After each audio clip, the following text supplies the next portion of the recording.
ଗଳ୍ପ ଆଉ ଜଣେ ସାବିତ୍ରୀ। ପୁଅ ଶୀତାଂଶୁକୁ ଭଲ ଝିଅଟିଏ ଦେଖି ବାହାଘର କରିଦେଲେ ବାପା ମା'। ପୁଅ ଜଣେ ବଡ଼ ବ୍ୟବସାୟୀ। ଡାକ୍ତର ଅମୃତାଙ୍କ ସହ ବାହାଘର ହେଲା ଶୀତାଂଶୁର। ବୋହୂଟି ଯେମିତି ଗୋଟିଏ ଚାଉଳରେ ଗଢ଼ା। ଘର ପୁରି ଉଠିଲା। ଦୟାନିଧି କକା ସୁମି ଖୁଡ଼ୀଙ୍କ ମନ କୁଣ୍ଢେ ମୋଟ। ଗୋଡ଼ ତଳେ ଲାଗୁନଥାଏ। ବୋହୂଟି ସୁନ୍ଦର ଯେମିତି, ଗୁଣରେ ବି ସେମିତି। ଓଷାବାର ପୁଣ୍ୟ ପର୍ବରେ ସମୁଦି ମନ ମୁତାବକ ଭାରଥର ବି ଦେଉଛନ୍ତି। କେଉଁଥିରେ କିଛି ଅଭାବ ନଥାଏ। କିନ୍ତୁ ଦୁଃଖର ବିଷୟ ଏତିକି ଯେ ଭଲ ଦିନ ବାରରେ ଘରେ ରହିପାରେନି କି ଶାଶୁଙ୍କ ସହିତ ମିଶିପାରେନି ଅମୃତା। ଖୁଡ଼ୀଙ୍କ ସରାଗ ମରିଯାଉଥାଏ ଯେମିତି। ମନକୁ ବୁଝାଇ ଦିଅନ୍ତି ଖୁଡ଼ୀ। ଡାକତରୀ ଚାକିରି, ସମୟ କେଉଁଠି ମିଳିବ ଯେ? ଅଫିସରୁ ଆସିଲେ ପାଇଟି ଛଡ଼ାଏ ତାଙ୍କ ହାତରୁ। ଦିନ ପରେ ଦିନ ଗଡ଼ି ଚାଲିଲା। ସେଦିନ ସାବିତ୍ରୀ ବ୍ରତ। ଶୀତୁନ ତା ବ୍ୟବସାୟ କାମରେ ବାହାରକୁ ଯାଇଥାଏ। କାମ ସାରି ଦେଇ ସକାଳୁ ସକାଳୁ ଘରେ ପହଞ୍ଚିବା ପାଇଁ ବୋଉ ତାଗିଦ କରିଛି। ପହଞ୍ଚିବାକୁ ହେବ। ଭୋରରୁ ବାହାରି ପଡ଼ିଲା ଘର ଅଭିମୁଖେ। ଠିକ୍ ସମୟରେ ନ ପହଞ୍ଚିଲେ ବୋଉ ରଖିବଟି? ସକାଳୁ ଖୁଡ଼ୀ ଗୋଡ଼େ ଗୋଡ଼େ ଜଗିଛନ୍ତି ବୋହୂକୁ। ବାରମ୍ବାର ବୁଝାଉଥାନ୍ତି, ମାରେ ଆଜି ତୋର ପ୍ରଥମ ସାବିତ୍ରୀ। ଆଜି ଅଫିସ ଯିବା ବନ୍ଦ। ଗାଧୋଇ ପାଧୋଇ ନୂଆ ଶାଢ଼ୀ ପିନ୍ଧି ଓଷା ପୂଜା କରିବା। ଏଇ ଓଷା କଲେ ଯମଦେବତା ସନ୍ତୁଷ୍ଟ ହୁଅନ୍ତି।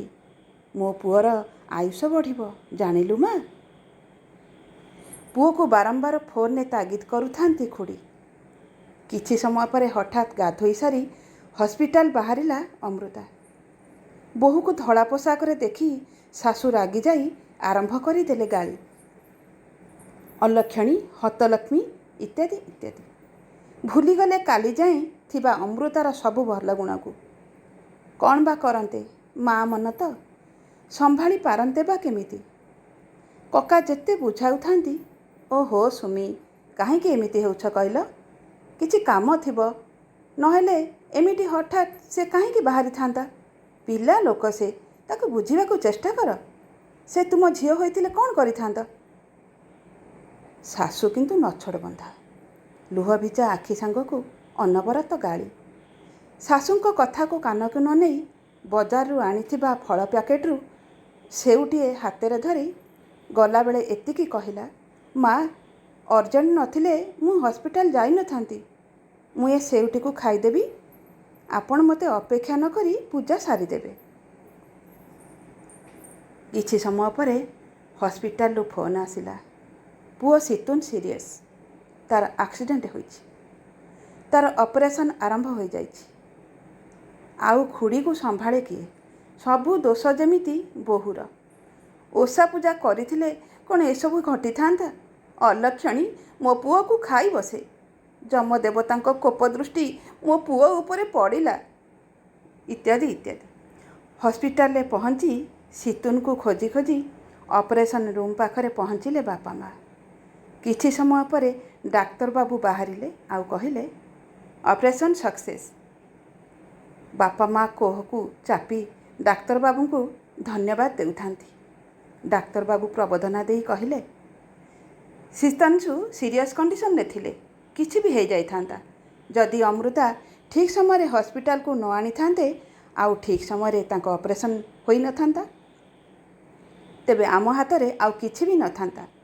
ଧନ୍ୟବାଦ ମୋତେ ନୁହେଁ, ଅମୃତାକୁ ଦିଅନ୍ତୁ। ତା ପାଇଁ ଆଜି ଆପଣଙ୍କ ପୁଅ ନୂଆ ଜୀବନ ପାଇଲା। ଠିକ୍ ଏତିକି ବେଳେ ଅମୃତା ଅପରେସନ୍ ରୁମ୍ରୁ ବାହାରିଲା। ବାବା, ମା, ଆପଣଙ୍କୁ ଏଠିକି ଆସିବାକୁ କିଏ କହିଲା? ଆପଣଙ୍କର ପରା ଆଜି ସାବିତ୍ରୀ ଓଷା। ଆପଣ ଓଷା ପୂଜା ନ କରି? ଏତିକି ଶୁଣି ଶାଶୁ ବୋହୂଙ୍କୁ କୁଣ୍ଢେଇ ପକାଇ କାନ୍ଦି କାନ୍ଦି କହିଲେ, ଛାଡ଼ ସେ ଓଷା। ମୋ ସାବିତ୍ରୀ ତ ତୁ ଲୋ ମା। ସେ ସାବିତ୍ରୀ ପରି ତୁ ଆଜି ବି ମୋ ପୁଅକୁ ଯମଦେବତା ଠାରୁ ଛଡ଼େଇ ଆଣିଲୁ। ହଁ ରେ ମା, ମୁଁ ଆଜି ବୁଝିଲି।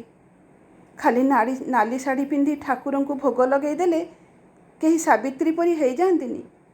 ଧଳା ପିନ୍ଧିଥିବା ନାରୀଟିଏ ବି ହୋଇପାରେ ସାବିତ୍ରୀ, ଠିକ୍ ତୋରି ପରି।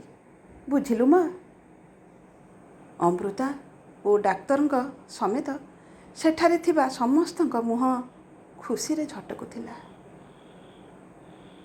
ଧନ୍ୟବାଦ।